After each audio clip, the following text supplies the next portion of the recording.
Pretty much all of us have heard lines from Martin Luther King Jr.'s I Have a Dream speech. But here's the thing we often miss. It's not just a beautiful, poetic speech. It is a masterfully engineered argument. So today, we're going to get under the hood, take a look at the blueprint, and see the exact tools King used to move an entire nation. Right from the start, King hits you with this absolutely devastating image. I mean, it's more than just a fact, isn't it? He's creating a feeling, this sense of isolation and deep injustice that you can instantly picture in your mind. The language is both beautiful and just, well, painfully clear. He's setting the stage perfectly. So that really is the big question, right? How can a bunch of words actually change the world? Well, the answer isn't magic. It's technique. It's all about structure. And by breaking down King's speech, we can actually see the blueprint he used, the specific design that turns powerful ideas into undeniable action. Okay, let's dive into the anatomy of this thing. Before any speaker can get to those soaring phrases and amazing metaphors, they need a solid skeleton, a logical argument that can stand up to scrutiny. And believe me, King's speech is an absolute masterclass in how to build one. And here they are, the fundamental building blocks. Any really effective argument has a claim, a reason, evidence, and a response to counterclaims. Just think of them like the four legs of a table. If you take one away, the whole thing just collapses. King uses all four of these, and he does it brilliantly. First up, the claim. This is the absolute heart of his argument. It's the one core idea he needs his audience to accept. And notice, King doesn't bury it, he puts it right up front.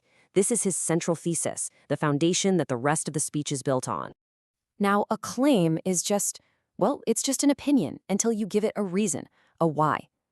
King immediately connects the problem, this lack of freedom, to the purpose of the march itself. He's saying, we're not just here to complain, we're here to dramatize this shameful condition. In other words, to make an invisible injustice impossible for the nation to ignore. So you've got your claim, you've got your reason. Now you need proof, you need evidence. And here's where the genius really kicks in. King's evidence is a direct quote from the Declaration of Independence. He is literally holding a mirror up to the nation and using its own founding principles as irrefutable proof. It's brilliant. It turns his argument from a request into calling in a long overdue promise. This is such a powerful move. See, a great speaker never ever ignores their critics. Instead, King brings their argument right into the middle of his own speech. By voicing the objection himself, he totally seizes control of the narrative. It lets him dismantle their point on his own terms, which in the end just makes his own position that much stronger. All right, so with that rock-solid logical foundation in place, King begins to build. This is where we move from the skeleton of the argument to the really artistic language that makes the speech so unforgettable. Because, logic convinces the mind, but it's the art that captures the heart. A metaphor isn't just some fancy device for poets. It's actually a fundamental tool for understanding. It takes a huge abstract idea like injustice and turns it into something we can see and feel, something concrete and real.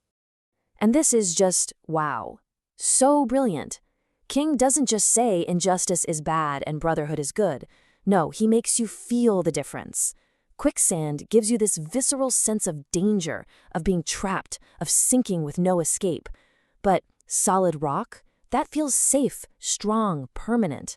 The contrast is huge, and the message becomes instantly emotionally clear, all thanks to two carefully chosen images.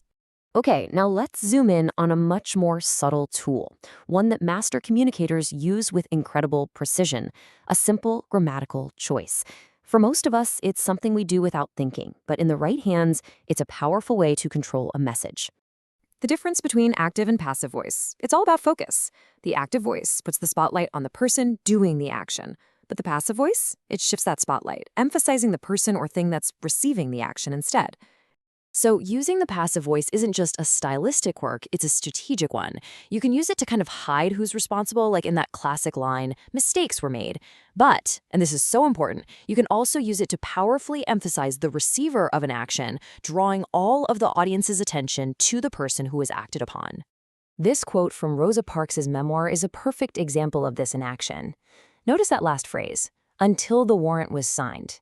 It's passive. She doesn't say who signed it because, honestly, it doesn't matter. The crucial point, the whole focus of the sentence, is the warrant itself, the instrument of the state that officially changed her status. That kind of deliberate focus is just a hallmark of the movement's most powerful communicators.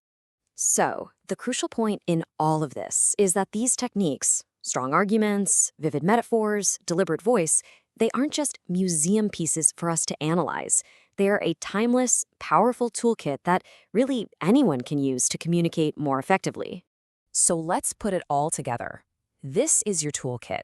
Start with that rock-solid logical foundation, but don't be afraid to anticipate and take apart any counterclaims. Then, you bring it all to life by painting pictures with metaphors. And finally, be intentional with every single sentence by controlling the focus. These aren't just tricks, they're fundamental steps that can totally transform your ability to persuade.